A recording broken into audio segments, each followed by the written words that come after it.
Sam, I'm telling you, you gotta let him do his job. I'm trying to talk to SBF here, guys. Just 1 second. So we'll talk about this later. I gotta do the show, so we'll talk again. Hey guys, welcome back to the channel. So we gotta talk about FTX. In fact, let me just show you this. They're getting more details about sort of how the inner workings of the company. And essentially, if you guys don't know, they brought in the person who handled the Enron bankruptcy to come in and try to clean up the mess. So here's for first headline here. It says, CEO overseeing FTX restructuring calls it unprecedented mess. And again, this is from John Ray. And he's the one who essentially what happens is when kind of SBF or Sam Bankman-Fried, who is the CEO of FTX, he steps down. You bring in someone else, essentially tell everyone else what to do and sort of recover money for investors. That's what's going on right now. And it's interesting because this whole situation reminds me of the TV show Silicon Valley. If you haven't seen this show, I really recommend it. It's good. It's one of my favorites. The funny thing about it is, you know, this kind of operations, if you ever met these kind of people, be it Silicon Valley, be it tech, you know, a lot of young people sitting around a table with pizza and say, hey, let's start a business. Like, this is kind of how these things work. And if you remember too, essentially Sam Bankman-Fried got his start trading Bitcoin, and then sort of, you know, you can do that at your home, you know, by yourself. And then as things got bigger and bigger, you just essentially get more friends. You set up a desk, you get more computers, right? And get more pizza. And then as you start to form a company, you have more friends, more computers, more pizza, essentially. It's very, very interesting how sort of life mimics art, or art mimics life, however you want to say it. And also too reminds me of, say, the Creators Agency. For many of you who may or may not know, many of the biggest financial YouTubers are actually all at the same agency. Everyone in Millennial Money, so Jeremy, Financial Education, is also in there. He's just not in this picture, but you can find the website. It's easy. It's called Creators Agency, and I made videos about this months ago, but I just mentioned to you again because I just want you to understand that this whole world is all connected. A lot of young people, a lot of money, and a lot of pizza. FTX, that company, the one owned by Sam Bankman-Fried, they're buying up tons of influence in DC, and they're buying up lots of people on YouTube. So if you see all these people recommending it all of a sudden, it's not that it's good, it's just that FTX has a bunch of money to buy people. I think this is important because there was a situation with Celsius when they froze the money. I remember I was reading an article and I shared it with you guys. There was someone who was like, hey, you know, I thought Celsius was safe because everyone on YouTube was talking about it, and therefore I thought it was safe. And I just want you to be aware of these kind of things, that when you hear about something, if someone's paid to tell you that something's good, don't necessarily take their opinion as being true. When we're getting more details, like I just mentioned before, when the guy who's, you know, organizing is like trying to go through all the books and figure everything out, it's actually really quite crazy. So one, they're having trouble getting the money, basically, because it's so scattered and the bookkeeping is so poor. Let's read some more details about this. So here we're saying, first is FTX advisors find only a fraction of a company's crypto assets. New CEO says cash wasn't centrally managed. 560 million found. Advisors have secured 740 million of the crypto in cold wallets. So they're trying to figure out where their crypto is, where their cash is, and just put it in a safe location, essentially. And we're talking about a lot of money, right? So there could be multiple accounts everywhere. And we'll read some more details. And this is remember, this is the guy who handled Enron. Never in my career have I seen such a complete failure of corporate controls and such a complete absence of trustworthy financial information. So he's just saying, like, you can't trust any of these documents anywhere. That's like really, you know, how can we say? He doesn't say unprofessional, but I'm saying it's like it's just a complete failure is the words that he used. I'm going to use his language, but this is why I want you to just in your mind imagine something like this is what it looks like to me. Or to be fair, just like that, right? Someone's work desk, but you know, it's funny when you look at this. He's in a gaming chair and he's got his bed right behind him. It's just, you know, these are regular people, and what I mean by regular people, it's just imagine kind of the workplace that would develop if you're always working from home, starting your company with friends, essentially. Let's keep going on, though. John J. Ray III, the group's new executive chief officer, who formerly oversaw the liquidation of Enron Corp., said in a sworn declaration submitted in the bankruptcy, so like literally he's putting his name to this thing, a sworn declaration. There's no more quotes from it. From compromised systems integrity and faulty regulatory oversight abroad to concentration of control in the hands of a very small group of inexperienced, unsophisticated, and potentially compromised individuals, this situation is unprecedented. So Again, he's describing Sam Bankman-Fried and his team. I'll read the description again. They're inexperienced, unsophisticated, and potentially compromised individuals. Simply unprecedented. And we're talking about quite a bit of money as well. And we're talking about quite a bit of money flowing around. You guys can see this here. This is a, I mean, it's so big. I can't go through every single one of these, but you guys can freeze it and look it for yourself. But the money is just all over the place. And this is sort of why it's so hard to track, because say every time you do, a wire transfer or something like that, are you updating your books immediately? Are you keeping receipts? These kind of things. And in fact, they were purposely not updating things immediately, and also purposely not updating receipts. They had this weird system where it was sort of meant to cover up things. It's sort of how it's implied when I was reading through this stuff. We'll keep going, and we'll go through this. FTX, quote, did not maintain a centralized control of its cash, and failed to keep an accurate list of bank accounts and account signatories, right? So there's not even a list of where all the bank accounts are. It's just kind of a big mess. And I'm sure you guys understand this. If you're trying to run a company and you got like 1 million bank accounts, and let's say you even have like, 1 million employees, just for example, each employee could then be managing each individual account. There's not really a centralized way to control things. And what I was thinking about reading through this and just talking with you guys in the community, I know there's a lot of young people out there trying to understand the business world, and just I enjoy doing these with you guys because I think it's good for you to see inner workings of stuff, right? So just imagine when people, I know this, a lot of young people say, hey, I want to go into business, I want to be a business, I want to make money, right? These kind of things, and you want to learn about these things. This is how you learn from others' mistakes.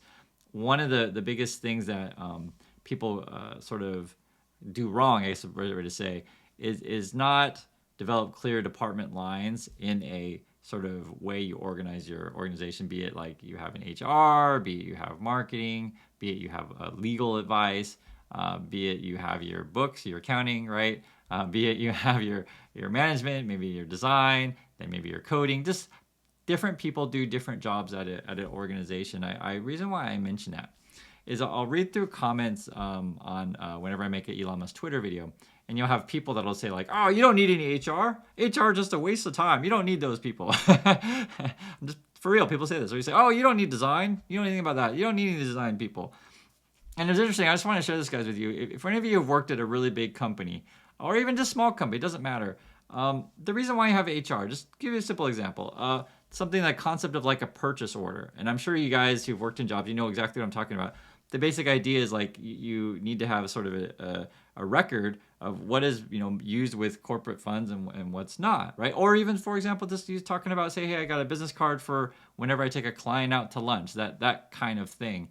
And I remember too, multiple times, because I barely understand, to be perfectly frank.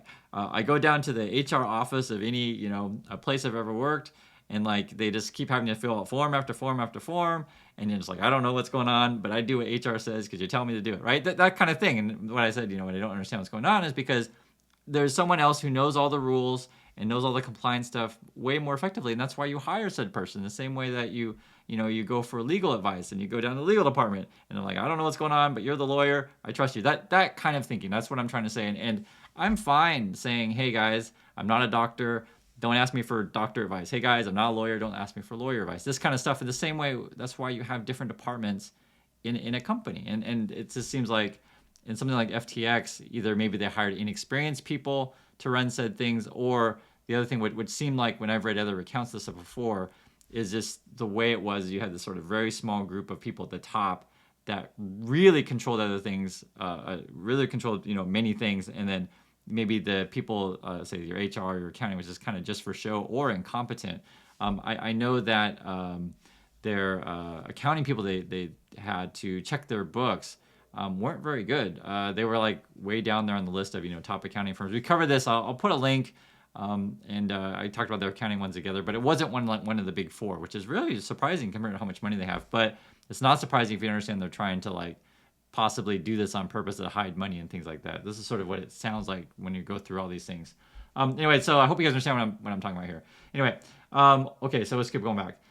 So they failed to keep an accurate list of bank accounts and account signatories, or pay sufficient attention to the credit worthiness of banking partners. Okay, so they didn't even check out who they're doing business with, essentially.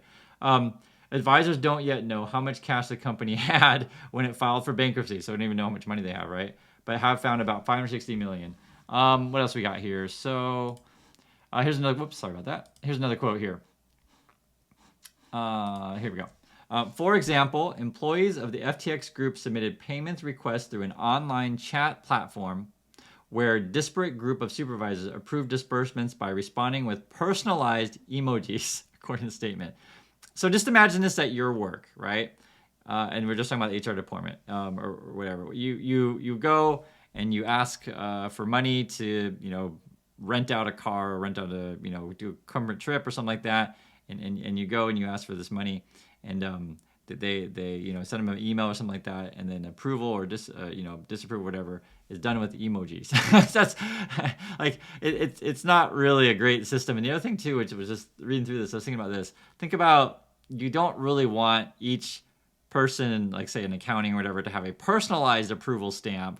It's a little bit confusing to try to go through a thing. Then you got to keep track of, okay, this approval stamp matches this person, this approval matches this person. This is sort of why in a company you have everything standardized, right? So you have an accurate way of checking books. And I'd love to hear you guys' comments on this stuff. It's just funny to read through these things, how they did it. It makes sense if you're kids, but if in a large organization, and also talking about dealing with billions of dollars, I'm not making up, like really a lot of money, how they're doing this stuff is this really unreal. Let's keep going here.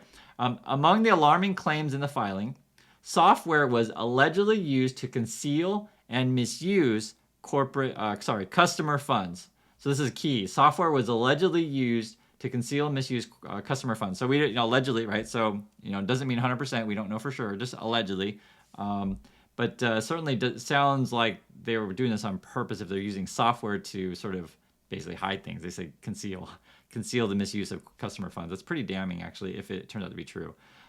Alameda was secretly exempt from some aspects of FTX.com's trading policies, and a single unsecured group email was used to access private keys and sensitive data around the world, according to court documents. So basically what it sounds like to me here when I read this, I'm thinking that FTX had, like, they did have, company policies, right, of how we do things, how we send money, stuff like that. But then when it comes to Alameda, which is like their trading company, like the partner where they were sending their tokens back and forth to each other, like the ones they could just print out of thin air, they were saying like that basically those policies didn't apply, and they were using unsecured group email. So like just whatever email, and all these people are attached to it, and they just keep reply, and unsecured, which I think is important because you're talking about a lot of money, and then they're talking about like they're just sending private keys and sensitive data around the world. And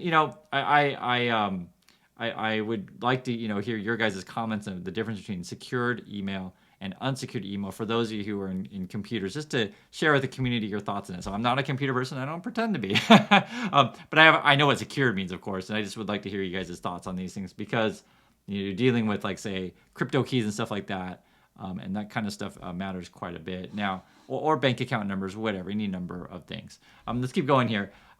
Ray also noted that lasting records of decision making are hard to come by. Bankman-Fried often communicated through applications that auto-deleted in short order and asked employees to do the same. So that part's really, really interesting, using things that auto-delete, and also too using group emails. And remember, emojis are in this too.